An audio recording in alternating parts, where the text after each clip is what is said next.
lovely birthday that is filled with the things you hold dear. We can no longer hold you in our arms, but we forever hold you in our hearts. We should have been there to celebrate your day, but the good Lord may have other plans for us. Hence, we failed to make our trip to be there with you today.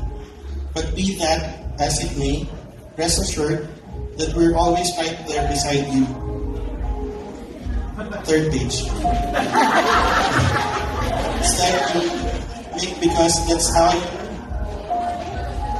how much we care and love.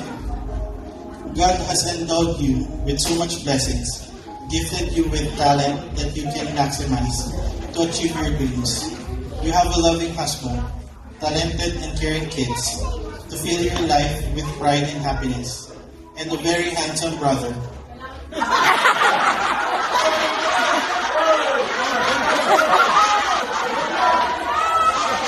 So very handsome. Alam mo ba ito? Letter ng nanay ko. But remember though, that life is never meant to always be a bed of roses. Because even roses have thorns that can prick you. Life is not meant to be easy. Life's trials are what shape character and personality, just as gold's purity is tested by fire. Learning to that. So deal with trials as best as you can.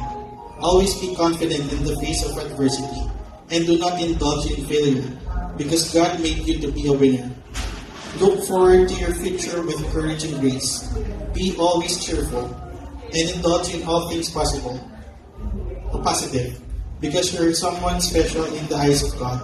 We love you so much. Happy 40th birthday. God bless you, now and always. Love, Mamita.